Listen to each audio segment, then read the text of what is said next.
Hello,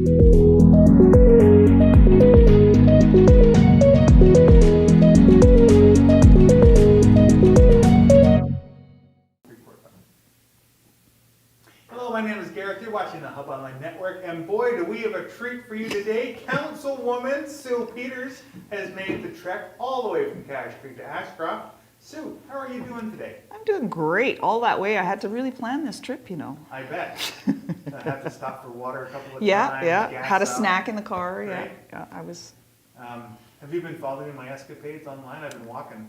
Yes, I have, and that's the first one I saw. It's like, oh my goodness, that's a pretty big first step. But I saw a significant blister from that walk. oh, I bet you do. Yeah. But we're here to talk about you being a councilwoman in Cache Creek. That is what we are here for. Okay. So let's start off with the infinitesimal question of why'd you do it? Why? Well, as most of you know, I'm quite involved with the village of Cache Creek. I've lived there for 22 years this time. It'll be 23 years this time. And we did live here. My daughter Alana was born when we lived here the first time. I was approached earlier on to run, but running a 24-hour-a-day operation like Dennis and I did at the Husky, I couldn't have given it the time. So the election came right when I had made the decision to retire, and so what better time? Was there something specific that you wanted to change it, or was it just you thought the idea of council was fun? Anybody who knows me, I like to have my fingers in the pie, and to be able to help the village in any way I could, is kind of my jam, and so council was just another step in that direction. Okay. Now you had lived in Cache Creek, you said, for now this time 23 years. Yeah, 1997. I came in June of 97. So you lived there the whole time, the whole time that you lived there, John Ranta was the guy in charge, right? So what was, from when you came to live here 23 years ago to now, what was the landscape, how has it changed? I think the saddest part for me is the decline in our population and the businesses that are closing. The businesses I understand because the economics of the area have changed greatly since Cache Creek came to be, and even in the last 15 to 20 years. Cars go farther faster, people are in a bigger hurry, they don't stop the way they do, and that's why we see as many empty buildings as we do in Cache Creek, is because those businesses just were no longer needed. Right. What were some of the milestones then that either made or broke Cache Creek, do you feel? I think losing Greyhound, it's been kind of a slowly tumbling boulder, for lack of a better word, that we lost the Greyhound terminal, then we lost Greyhound altogether. Again, modern technology, society being in more of a hurry, there's just so many facets to it. I don't think you can pinpoint it to one simple thing. Right. Were you there when the landfill was created? I was not. We moved away just before that happened. We weren't involved. I wasn't involved in that at all. So you missed all the protests. And my parents-in-law apparently were heavily involved in the protests. The protests, yes. I missed all of that. But yes. We still get that more every once in a while too. And I guess one of the more recent things was the opening up of the Coquihalla Highway. And to be perfectly honest, the first time we were here, we owned a business, and that's part of the reason we left. Really? we were rats in deserting the sinking ship at that particular point in time. We foresaw a decline and wanted to take advantage of another business opportunity that was actually better for us. Right. So what made you come back then? Opportunity. We were going through a rough time financially, personally, and had lost a business. And Chris and Scott Berkey were still in town here, and they have been lifelong friends of Dennis's. And they let us know that the Husky was coming up. Okay. And so with the help of Dennis's mom, we were able to finance that. I stayed behind for the first 2 years. Dennis actually came in 95 because we had moved our children twice and my son was going into grade 12 and we just didn't want to make that move again. We wanted him to have the opportunity to be in one place to graduate. So, and the rest, and we had a 5-year plan. When I retired in 2018, we were in the 5th rotation of that 5-year plan, but things didn't quite work out the way we had originally planned. But both Dennis and I loved this area and the opportunities that it gave us, and so it really wasn't a big stretch to stay. It is a strangely compelling area. There's a lot of people that leave and come back, and they can't wait to get out, and yet this is home. I didn't grow up here. I'm from the coast, but since I've started living here, it's, of all the things I could possibly complain about, I can't complain about the place that I live. So Yeah. Which is, for people come to Cache Creek and go, this is where you are? Yeah. Right? But And they say why, and then you start listing off the reasons, and they understand it better. Right. So you ran a Husky for 23 years. And before we get into council stuff again, what was sort of the ups and downs of having that business? 24-hour day, phone calls in the middle of the night would have been the downs. Meeting an amazing number of people, both staff and customers over the years. And since I've retired, that's probably what I miss the most.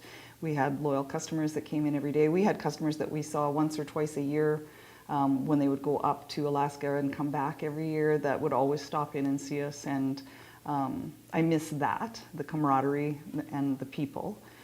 Again, I don't miss the hours. There was a lot of long ones, and you know, it was a good business. We had a lot of fun, lots of ups and downs, but you do with any business. So. Did you enjoy the gas station side or the restaurant side more? Both. The restaurant was a little more challenging to run than the gas bar was, but I enjoyed the people on both sides. So. What was your stiffest competition? The Chevron. Yeah. Yeah, without a doubt. Yeah. No, fair enough. Yeah. Okay, so now it's 2020. 5 years ago was our first flash flood. Mm-hmm. What were you involved at all with the cleanup of that? I was. We have an old 1979 3/4-ton pickup truck that my husband bought when it was a year old, and Alana and I loaded shovels and wheelbarrows into the back of that, and we would work all day and then jump in the truck and drive around and look to see where people were working. And it's one of the first times I became super aware of what an awesome area we live in, not just community, because we had people from Ashcroft, we had people from Clinton, we had people from Merritt that came and helped dig people out. And we were not alone in the driving around and looking for a place or a house or some people that needed help. There was a group of us that would almost migrate together. We would look for each other's vehicles because we knew that that's the spot we needed to be. So that's how I was involved in that one. Not so much in any other capacity other than just as a volunteer digging. Right. But you were significantly impacted when the wildfires came along. Yes, 2017 was a challenging year. It started, of course, with our loss of Clayton, and that's when I first got involved with the fire department. Myself and an amazing group of ladies pooled together, and again, our communities came together, and we had to actually stop for asking. We had to put a post on Facebook asking people to stop bringing food to the fire hall during the search because we just had too much stuff. We couldn't deal with it. Then when the fires broke out, my first inclination was to help. Got heck from both my kids, but it's who I am and it's how I was brought up. My mother was the same as I am. If you see something that needs to be done, you go and you help do it. And so I did leave the first night, but I came back in the following morning, and again, that amazing group of ladies, some of them, well, the ones that were fire department spouses came back, and we fed firefighters from all over British Columbia, along with our own departments and Ashcroft's department. And that was my involvement, was feeding people. I was fortunate that I still had the Husky at that time, and we pulled everything out of my cooler and my freezer, or not my freezer at that time, the store, and Damien Couture was managing Tim Hortons. They had no power, so we pulled everything out of his freezers and fridges and brought them down. If you ask anybody that was involved, I'm not sure that they've eaten bagels since, because we had bagel sandwiches, we had bagel breakfasts, we had bagel French toast, we had bagel everything, but it was awesome. And then we had Elizabeth Fry and Eureka managed to get us supplies from Save On Foods. They came out twice with supplies for us so that we were able to keep, because we had fire departments that were passing through that would spend the night, and we also had some that were in residence and living in the community hall, and so we fed them as well. So it was a very interesting experience. But so at that time, when the fires were happening, were you the only gas station running? I wasn't officially open. We did close. The only reason that we did open was the RCMP and the fire departments that were coming through were having to go to Skeetchison to fuel. Right. And for those that were traveling up from the coast, sometimes it was the middle of the night. And so I got permission from Husky to go into the building and provide fuel. Oh, nice. Yeah. There you go. So I know there was some discussions about why I was allowed to do it, just so that you know, gas stations in franchises make less than a cent a liter on fuel, so it wasn't for the money. Well, it's still a very noble activity for staying open and keep the emergency service. It was just something that Alana and I could do to be able to help things out. It was a little hairy at first because I was on call 24 hours a day for it. Then we set up some regular hours, and the only exception was if a fire department was heading through to go north, which a lot of them did in the night, then I would go down on fuel. But mostly for BC Wildfire and for the police and fire locally, I had set hours that I went down. The rest of the time I was at the fire hall. Awesome. Now at that time, were you part of the, now and you're going to have to explain the acronyms, but were you part of the ESS and the EOC? No. Apparently we had an EOC, but we didn't know that. And what is an EOC is an emergency operations center, and it in an event that happens, you call EMBC, Emergency Management British Columbia, and you get a task number, and you run under that task number, and funding is available to help the community weather these storms. I didn't even know what a task number was. We had a fire department come in and order 3 meals a day from us, and actually he was someone from the BC Fire Commissioner's office, and I'm like, whoa, no, you realize that we're pulling stuff out of our fridges to feed these people. And he's like, well, what's your task number? And I said, what's a task number? So I now have the card in my wallet that I carry with me at all times, and I've started taking some courses on emergency operations centers, and so have become a little more knowledgeable. Did that experience prompt you to get your card, or becoming a councilwoman, was that the catalyst? No, it was going through what we went through and finding out that there was help available, that I started on that. Well, I was already in council, but when I started taking the courses, because that's when I became aware that they were available, right, through EMBC. But it was an interest that I had prior to council. All right. And as a matter of fact, the first training that you take, they say politicians are not allowed in the Emergency Operations Center. And I did a 2-day course in Lytton last year, and during our training exercise, the fellow that was running the course, when it came my turn to go into the EOC, said, you can't go in. And I said, today I don't have my council hat on, I have my volunteer hat on. And so when one of us, because we're a small town and we have a limited number of volunteers, if members of council weren't involved in things, some of those things would not succeed, because, not to toot my horn, but I'm not alone in my volunteerism on council, so it's not just me. But in a small town with the smaller number of people, there's exceptions to the rule. Sometimes it's hard to separate the two roles. I had a little bit of trouble at the start of our flooding this year, because my job in the EOC this year was logistics, and that's procuring and spending money that we then apply. Well, we're supposed to pre-apply to the province to get funding for them.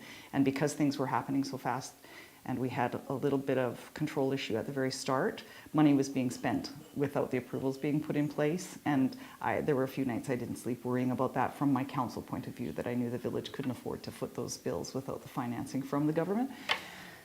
Fortunately, it was all approved and we didn't have any issues, but I had to learn to separate those two roles, that I couldn't think like a councillor when I was in there. I had to think like a logistics person for an EOC. So let's talk about the recent flooding then. When a state of emergency is called, is that a council decision, or is that a council decision with EOC making a suggestion? It is the ultimate decision is made by the mayor or the deputy mayor or acting mayor if the mayor is not available. It is done with a great deal of consultation, not just locally, but with the Provincial Emergency Operations Centre and Emergency Management BC as well. There is a huge number of people that are involved, because it's not an easy decision to make, and it's not one that a town or village or a city likes to make. So the incident commander is usually, in our case, for the most part, is our public works foreman, and Shane does a very good job at that. So it would be a discussion with, this is what's happening, this is what we think is going to happen.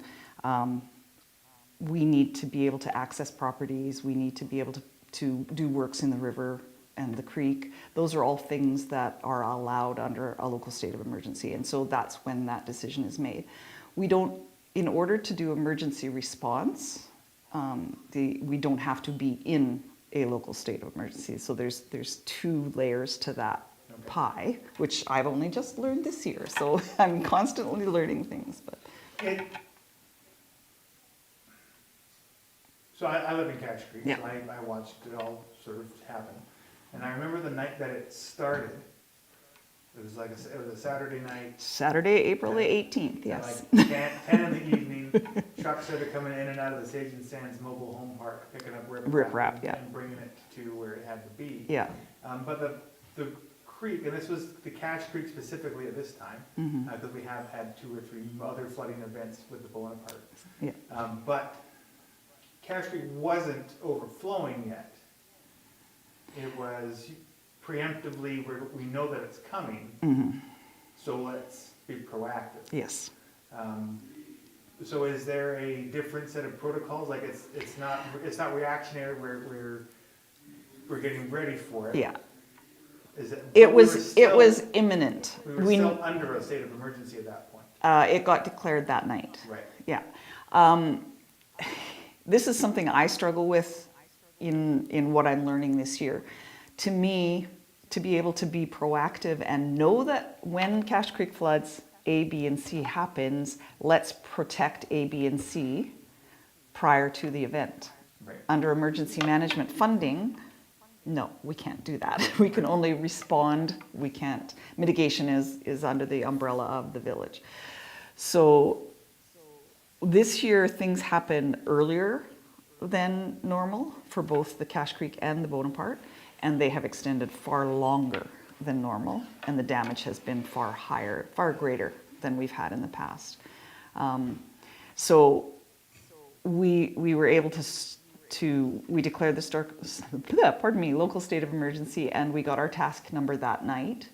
We activated the EOC the following morning at 7 o'clock and moved forward from there. And by that time, Cache Creek was breaching, it was coming close to breaching. So we were able to, with the help of EMBC this year, anybody that went by the fire hall, for instance, saw what are called HESCO bins. That's a new thing I learned this year, or Gabion baskets, and they take the place of sandbags. So they are,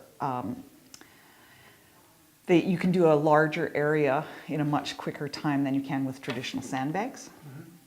So that was a preparation that we were able to, EMBC supplied those bins, and we were able to fill them under EMBC funding. They worked great. They will be a thing that we access every year.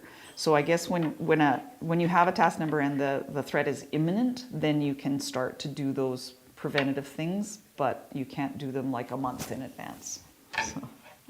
Do you feel that there's a way for us to be so proactive that we can mitigate flooding next year? Unfortunately, I don't think we can do anything. I think we'll have flooding again next year. We are bound by provincial red tape in a lot of ways. We have an active We have a consultant and a grant that has been in the works since, I believe, 2018, where they are looking at the whole channel and the Bonaparte as well to see what we can do moving forward to help mitigate some of these problems. And the province, in their emergency plans, the whole act is being rewritten as we speak. They are leaning more to mitigation where it used to just be response and recovery. Now they're looking at mitigation as a part of that. So we're hoping funding will become available, because for a village of Cache Creek with a limited income stream, those works are very, very expensive and beyond our scope. So it is a work in progress. We are working towards it. The other thing that ties us down is fisheries, lands, oceans, natural resources. We have a very small window, a smaller window on the Bonaparte than Cache Creek, but it's a very small window that works can be done in the river because of them being fish-bearing streams. So we're tied with that. So removing log jams, we've been trying to get log jams in the Bonaparte and in Cache Creek removed for about 3 years now. But the window's either closed before we can get the work done, or the funding hasn't come through in time. So it's probably the most frustrating thing for me in council is the red tape and the hurry up and wait that happens. As a business person, I'm used to seeing a problem, reacting to the problem, and solving the problem. And it's just not that simple in politics, unfortunately. I've heard that before within these interviews. With Yeah, the yeah. people, so. Hypothetically, I know hypotheticals are whatever, but let's just say money wasn't a problem and you were just allowed to fix it. Mm-hmm. What would it take to just fix it? It would take a lot, because it's not just, we are also limited by, we are only allowed to work within our village boundaries. Okay. So the source of Cache Creek's problem and the source of Bonaparte's problem aren't within the village limits. Right. They are on Crown land, further upstream.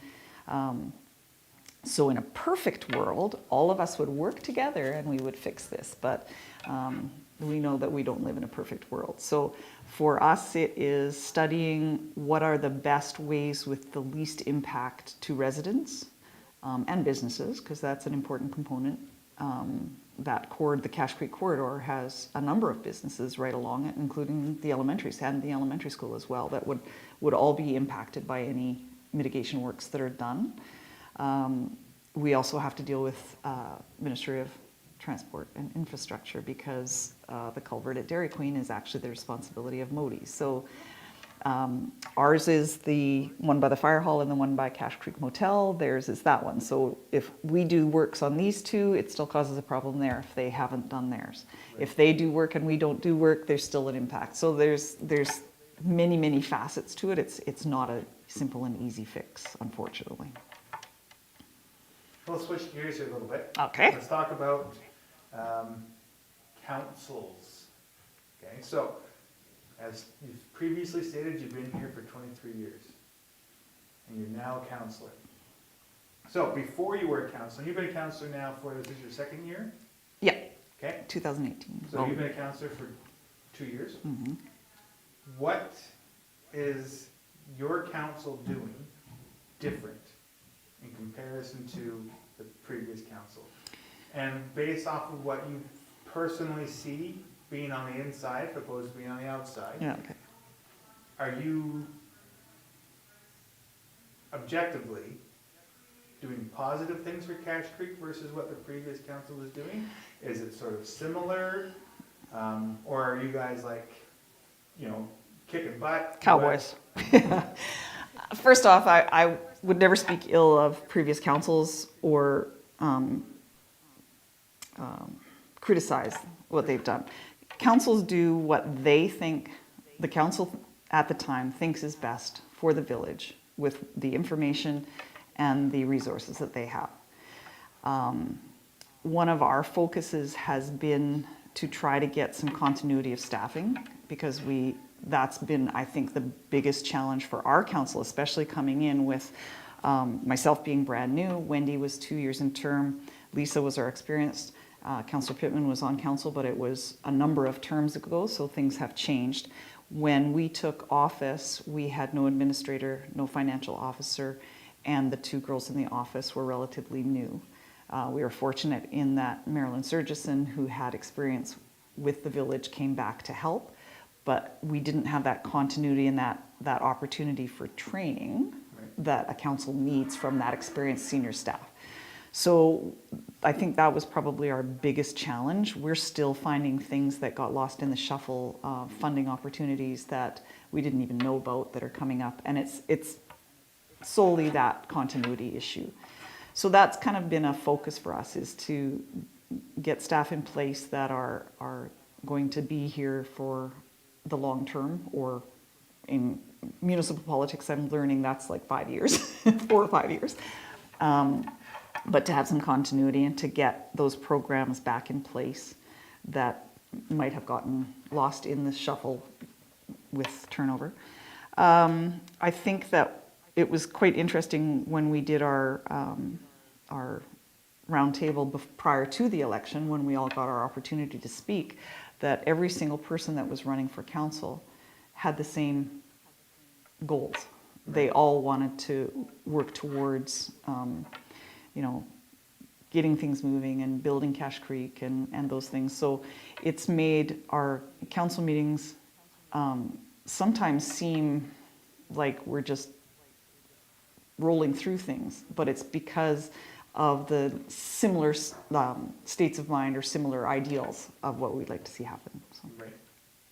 If I may, if I had one, and I talked about this with Lisa, and beforehand and I still don't necessarily fully understand.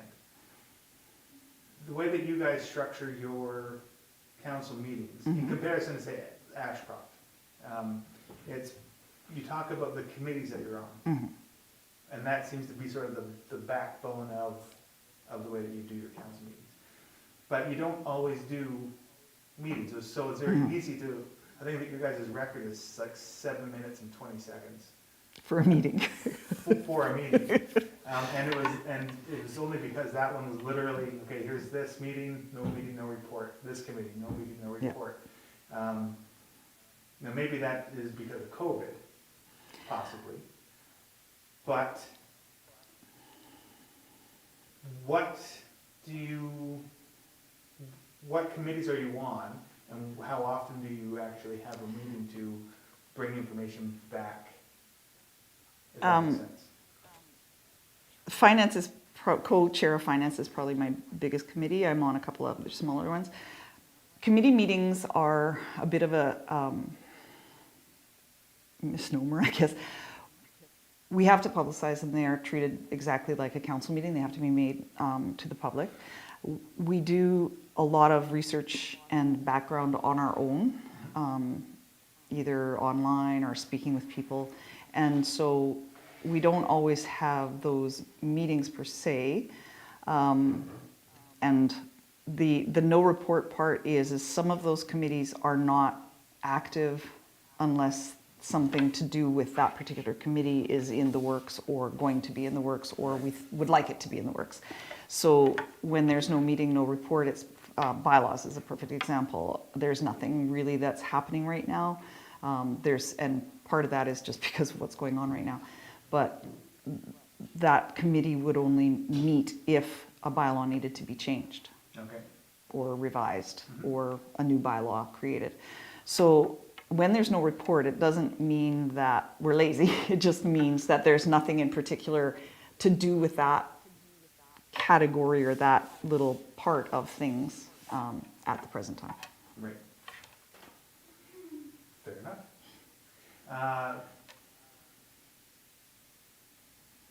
So when you became a councillor, was there any kind of a training period? Nope. Pretty much you just kind of get dropped into it. We're fortunate in that we are a group that works relatively well together. We have the odd conflict, but those are to be expected. We're all different individuals and different personalities, and that stuff happens. But we were fortunate to have Lisa and Wendy and their knowledge of what previous councils had done, and Marilyn at the very start. She was a godsend to us. And then when Martin Dawson came on board, he had previous history with the village as well, so he was able to help us out with some things too. The staff in the office are amazing for looking for things and looking things up for us when we have our sometimes to be perceived as stupid questions, but helping us understand how things work too. So, but I shouldn't say there's no training. SILGA, Southern Interior Legislative Assembly, has a seminar that we all attended just after the election, where they talk about ethics and legalities and responsibilities and those kinds of things, but there's no in-house training per se. Right. Was there any kind of, if you had questions, were you able to contact any of the previous councillors or the previous mayor for advice or help? I personally did, because I'm not afraid to do that. They were very open to any questions that we had and explaining why they thought that way. So I had a couple of them that I sourced. So let's talk about some current events. Okay. So there's two topics I'd like to talk about. One is and you're going to have to help me with the name of this, is the thing in regards to the foundation. Community. It's a community foundation. It's through, it's funding that's available through the Northern Development Initiatives Trust, which is a municipally owned trust company that I think we're the southernmost tip of it. No, Logan Lake's in it too. North, all the municipalities and the regional districts contributed funds to this trust when it was created, and the trust then maintains and manages that trust. Okay. So one of the things they do, and it's under the cap of economic development, is they have a community benefits program, and they will, from the trust, a village or municipality or regional district can apply up to $50,000 towards a foundation that they will match funds up to $50,000, and that those funds are used within the community to benefit the community. The tough part for us is going to be getting that foundation formed, because it's not supposed to be an arm of council. It would be similar to when the floods of 2015 happened and the Cache Aid Committee was formed. It would be a very similar dynamic to that. So some funds would be available and community groups would apply for those funds, and then that foundation, that group, would decide whether those funds qualified and whether they could be dispersed. Okay. Having done a little bit of research on this, so I'm hoping for some clarification. Okay. So you would put in $50,000, MDIT would match that $50,000, right? So that $100,000 would then go into the bank, and the foundation would only be able to hand out the interest off the $100,000. Now, I am not the expert on this. Councillor Coomber has done far more research on that I have. I'm kind of riding on her coattails and helping her with it. That is my understanding. If there are extreme circumstances where principal could be used, but the goal is to only use interest, so that initial pot is always there in case something catastrophic happens and those funds are needed for the community. Okay. But the people that can draw on the interest are charitable organizations. I believe so, yes. In Cache Creek, how many charitable organizations are there? There aren't a lot that are specific to Cache Creek, but there are a lot that benefit Cache Creek. So I belong to the Lions Club, so to toot that horn, we do a lot of our work, it's the Ashcrofton District Lions Club, but we do a lot of work both in Cache Creek and Ashcroft. So those kinds, Elizabeth Fry, for instance, benefits both Cache Creek and Ashcroft residents. The Equality Project. Charitable, I don't believe is the term, it's not for profit. Okay. So that's a little different. Things like Graffiti Days Committee, that could be one that could possibly qualify because they build economic development within the area by hosting Graffiti Days. So. And so, my personal understanding was, there's this money, there's gonna be however much percentage off of the $100,000, but only charitable organizations can get it, but Cache Creek has no charitable organizations. no. So what are we doing the money for? So that makes more sense. So council gets requests from groups. We don't normally do financial donations. Graffiti Days is a slightly different, they actually have their own budget line because of their economic development benefit to our area. But we get requests for, say, using the community hall by not-for-profits and community events. So those, instead of them coming to us, they would go to the foundation. No, that's fair. So, and as to the foundation, we have to have a centrally or a locally created foundation, but we can also be part of a larger foundation that would help us maintain that, which Wendy has done some research done, and there is one in Kamloops that is very active with Lillooet, for instance. They run their foundation for them. So. Okay, awesome. I'm hoping to get Councillorwoman Coomber next. So you've been warned. Yeah. All right, so now there has been kind of an elephant in the room in the Cache Creek Council for the last month. And people can watch this because we, of course, shall know the council. And this is, of course, the perceived conflict of interest through what was going on with the flood. The businesses that were hired by council, or the village, I should say, to mitigate the damage by the flood, and who runs and operates those businesses. So can you walk us through a little bit about what that is? To start with, the elephant in the room, we know that it's concerning Mayor Talarico and his son's businesses. In order for it to be a conflict of interest for Mayor Talarico, he would have had to be an active participant in the decision-making or had undue influence in the decision-making. The decisions that were made by the Emergency Operations Center. They weren't actually even made by the village. Okay. So yes, the Emergency Operations Center runs under the umbrella of the village, but it is kind of an entity unto itself. I personally did the majority of that hiring, and so I can speak very, very factually about it. You are not related to or anything with the people that own those businesses? No. Okay, keep going. Unfortunately, our list is outdated. We've learned a lot from this emergency. So we were running off a list from 2013, but we did have High Torque, Coyote Valley, Ivanhoe, Ibex, the Bonaparte Indian Band, and we actually had H&M Contracting out of Penticton on site during the flooding, and they helped us greatly, thank goodness, because we had so many things happening at once.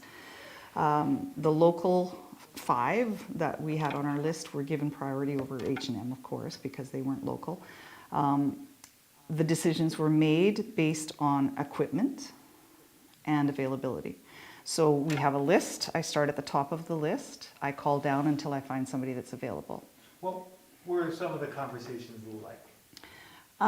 You mean with the contractors? Yeah, so let's say you call the first person, this is what's going on. Yeah, hi, we have Sue calling from the EOC, Village of Cache Creek EOC. We have a sewer line exposed on Old Caribou Road, and I need somebody to come and place some riprap. Are you available? And they would say, yes. And I'd say, okay, I'm gonna put you in touch with Shane, our incident commander, and I will order the rock from CRC and we'll get things moving. That person doesn't answer. I leave a message and I say, same thing, give me a call back as soon as you can. And then I go to the next person on the list, because the majority of the time when I was making those calls, it was a critical moment. So we couldn't wait a day or 2 days for somebody to come and do this. It needed to be done right away. So I go down the list, and then I had one that was more than willing to work on Cache Creek, but didn't feel his equipment had the reach for the Bonaparte, and he wasn't comfortable working on the Bonaparte. So anything that came up for Cache Creek, I always phoned him first. We had somebody that wasn't available through pretty much all of Frechette and the flooding, but he's still the first person I called because we haven't used him yet. So, and those, I have logs of all of that. I have dates and times of all of those calls, what the people said. I have texts. We used all of them. On one particular session when Bonaparte was starting and Cache Creek hadn't finished yet, we had every single one of them with the exception of the one that wasn't available on site. Wow.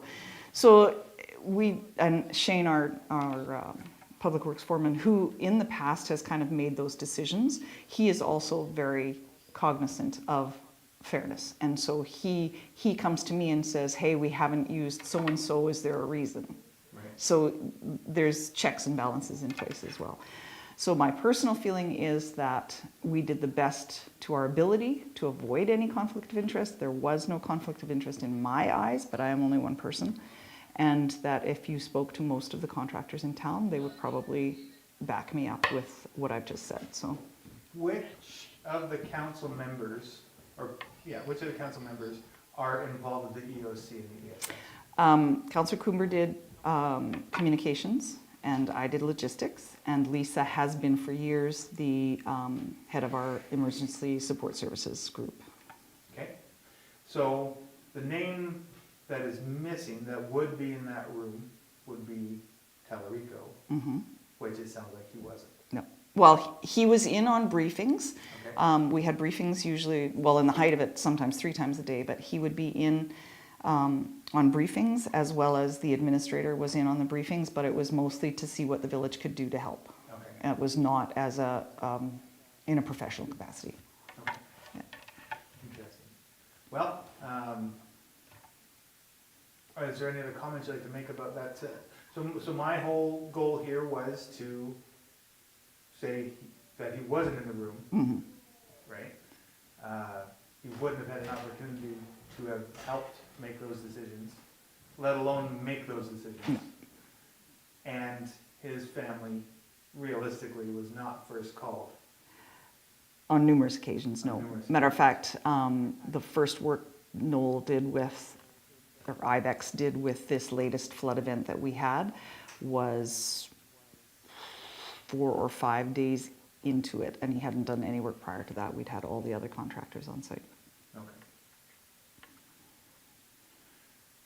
Let's talk about something fun. Okay. You're also part of the Lions Club. I am. Tell us a little bit about Lions. Lions is an amazing group of ladies and gentlemen that I have had the pleasure of getting to know quite well. They truly believe in the motto of, or the credo of Lions, which is we serve. The average age astounds me. They make me want to be just like them when I grow up. We have an 86-year-old who never says no to coming out to helping at events. We have 4 or 5 members over 80 now. Wow. We have members in their 70s. At 66, I'm considered one of the youngins. Constantly looking for new members, so if anyone is interested, give me a call. Is there a low age limit? I believe you have to be legal age, but okay. So age of 19, but I'm not 100% on that one. But there's no like Lions cadets.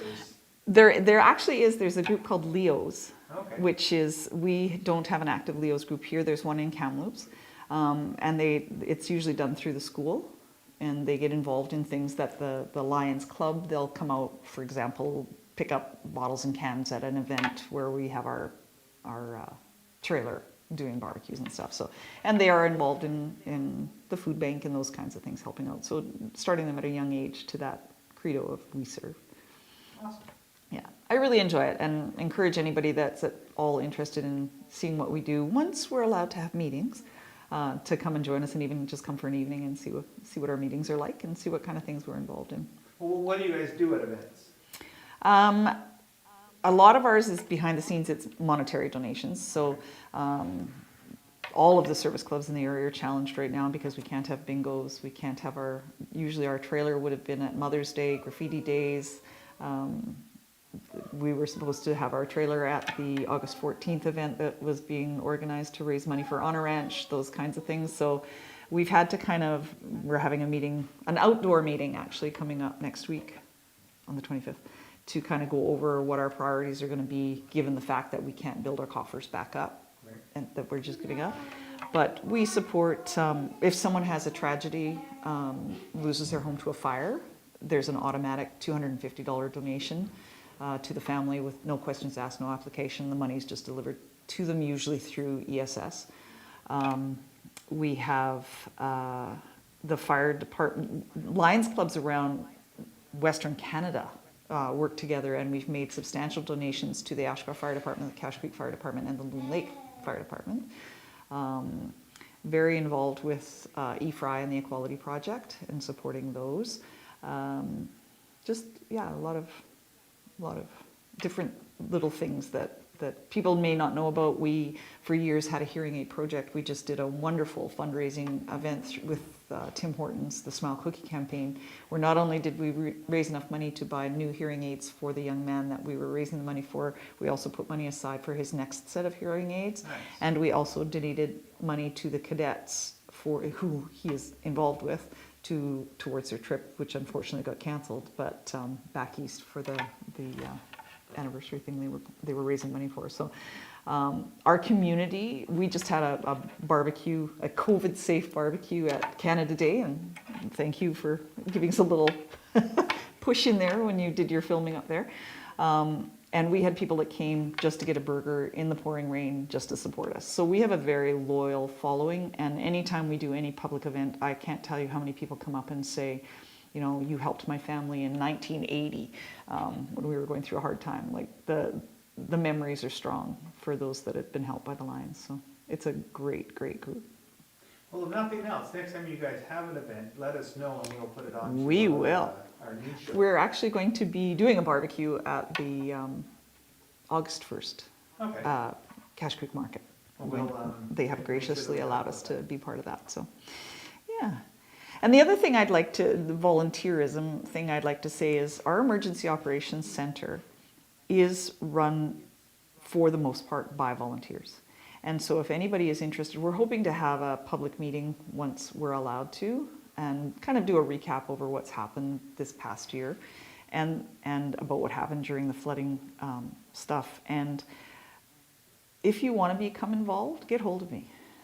There's courses that are available to be taken. There's jobs that can be done in an ideal EOC. We were fortunate. We had a group from the city of Kamloops come out and help us for 3 days from their emergency operations center, and 7 of them came out to help us. Well, we didn't have 7 total in our EOC. So, and we had some Tanya Wong and Damien Couture both were invaluable volunteers that came forward as well. Wendy and I both had our volunteer hats on. We did not have our council hats on when we were doing that. So it's run by volunteers, and the more people that you have, the better it is, because there's long hours involved sometimes. So if you have somebody that can spell you off and get a little break, whereas because there were so few of us, we were there some days it was as long as 18 hours. I've probably put about 300 hours into the EOC in this event. But do you have any kind of training to volunteer, or can you just sort of show up and give me a call? Awesome. How can people get a hold of you? It's on the village website. Both my email address and my phone number is 250-457-0068.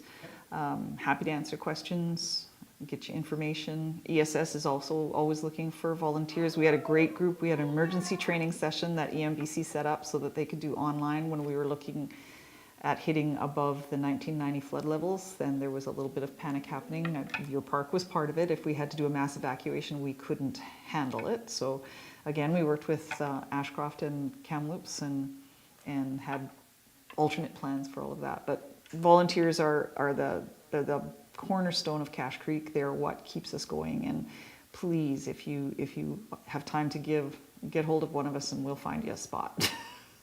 Awesome. Yeah. Last question I got for you. Again, this is hopefully a little bit of a fun one. If you could do something to Cache Creek as a councilwoman to make Cache Creek better, what is one thing that you personally want to see Cache Creek accomplish? How much time do you have? I'd like to see our economic backbone expanded. I think that we were dependent on the service industry, then we were dependent on the landfill. We need to diversify. We need to try to get some other things in. I would love to see broadband strengthened in our area because I think we are an ideal location for home-based offices. COVID has taught us that we don't have to be in an office building in Vancouver to do our work. We can be at home. But unfortunately, the internet speeds that we have in this area are a challenge. You guys would know this, of course, because it's what you're based on. That's a big one for me. And there is plans in place. Unfortunately for Cache Creek, we always are at the either southernmost tip of something or the westernmost tip of something. And so we are kind of always the last that's taken into consideration. Things start higher or east of us, and we kind of come in at the tail end or get forgotten sometimes. Toda and the Caribou Tourism Association is a perfect example. We're on the very edge of Toda. Toda focuses on Kamloops and the Okanagan. Cache Creek is a very small part of that. We're fortunate in the Caribou Tourism Association that a local girl is one of the higher ups, Amy Thacker, in that, and she includes Cache Creek in everything that she plans for that northern corridor. So I would like to see us have that opportunity to have the broadband widths and the speeds of our internet increased, because again, that is I think it was Kimberly somewhere in the Kootenays did a huge recruiting program through their village, through economic development, touting themselves as a home-based office scenario, and had a huge influx of population caused by that. So if we could offer that, I really think, and especially since COVID, a lot of people are going to want to get out of crowded cities, and they're going to want to come to rural BC where we have a safer, calmer environment. And I would love to welcome them. Our drawback in Cache Creek is available land and zoning. Zoning village can work with people that come in, but it's available land. But again, regionally, and this is the other thing that we're working towards, and I think we've made some huge step forwards, is working as a region rather than as individual municipalities, regional districts, and Indian bands. We had both COVID, again, perfect example, Ashcroft Indian Band hosted a roundtable where all of the area participants were involved with coming up with a plan. We are a far stronger voice as a region than Cache Creek or Ashcroft or Spence's Bridge or Ashcroft Band or Bonaparte Band or Clinton even, or Logan Lake even, if we wanted to expand. Emergency management is a huge thing of that. We can help each other. Sharing of resources, those kinds of things. I have so many things that I want to see us do. It's exciting to be part of it. But I think, regionally, if we can work together to share resources and share ideas and those kinds of things, that's a big one for me too, is that we are stronger as a group than we are individually. Have you spoken with MLA Taggart and MP Viss about especially the broadband? Yes, we have as a council, yeah. So I know that both of them are very strong advocates for trying to get that into our areas. Yeah, so. they're both, even though they're on different political parties, they are both very strong advocates for this area right now. Brad Viss has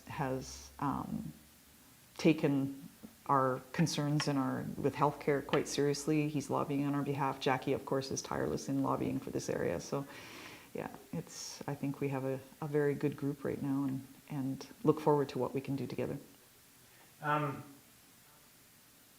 Two things popped into my head, so I apologize. I know I'm keeping. Yeah, that's okay. What time are we at? Okay. Holy! So I like to talk. We're going to try and get this done in 7 minutes. Okay. One, we've talked about staff. Mm-hmm. Is there a way that we can entice people to stay as legit staff for a long time? We are fortunate right now in our senior staff that both of them have committed to a 4 to 5 year stay. One of the disadvantages small communities face, and we're not alone in this, when we were looking for a CAO, there was 35 communities looking for CAOs. Right. So smaller communities are often a stepping stone. It's a place to get your feet wet, learn how things work, and then move on to a bigger center where money's better, opportunities are better, and that's totally understandable. I would like to see or figure out a way, and if you have a magic way of solving this, please share it with us, is to entice people because of what this area has to offer. To make it a place where people want to stop and stay. Ashcroft was so fortunate with Michelle Allen and her longevity here. Like, she was a gem for this area because of her knowledge that continued year after year after year. She was local and wanted to stay here. Hiring local, if we have the people that are available and qualified to be able to do those jobs, that's where we are right now. Our CFO, her husband had already retired here. She was commuting on weekends and coming and got tired of the commute. So we were extremely fortunate to get her because she's overqualified for the job, but she came at the right time. We've needed her, and she's been absolutely amazing for us. So that was an opportunity that kind of fell in our lap. We had interviewed a number of people that either wanted more money or wouldn't commit to living in the area. We had some that wanted to live in Kamloops and commute, and our preference is to have somebody that's kind of in the area. Now, that being said, in the future that might not necessarily be doable, but for us, we were fortunate in that we were able to get both of our people that we have in place locally. So, are you aware what the schooling might look like for both those positions? Just the schooling? For people that are watching, like if they go, oh, there's the possibility of a job opportunity, yeah. But I know a little. We're fortunate that Christine, our CFO, is an accountant. So, but I really don't know. I know that there's courses they have to take that are municipal directly. Municipally directed. Like, she had some courses she had to take to be able to transition from working in an engineering firm to working for a municipality. And I do know that there are courses available to become a CAO that you can do through online learning, some of it, and some of it. And over the years, they have promoted from within, and people have taken courses to upgrade to be able to move into a different position within the village. There is a way to do that. So we've been a long time. She's bored. I'd be remiss if I didn't ask you about the budget. Yeah. And money's coming into the village and money's going out. Now, Lisa was talking about, people may or may not be paying their property taxes, and that is a big hit to the bottom line of the village. From sitting in on the meetings and the budget meetings and all that kind of stuff, it looks kind of bleak. Yes and no. We are facing some challenges. There's no ifs, ands, or buts about it. We sit together as a group and do what's called strategic planning meetings, and we build a wish list. And then we go through that wish list and we prioritize it, and then we hand it to our CFO and say, tell us how we can make it happen. She then takes it, so we have, right away, next 5 years, next 10 years, next 20 years kind of thing. We've had to this year, because of COVID-19 and the restraints, we did not, as many municipalities did, we chose not to do a tax increase, which had been planned. And we also had to take that wish list that we had for this year and push the majority of those things to another year. That's, for me, probably one of the hardest things is having lived here as long as I have, seeing things, and the pool is a perfect example, seeing things that I really believe in and want to see done, but knowing that we just can't right now. Right. And so our CFO this year, with our tax notices, sent out a short lesson on what each line of your tax notice looks like. And Lisa, I think, referenced the fact that we collect on behalf of other agencies.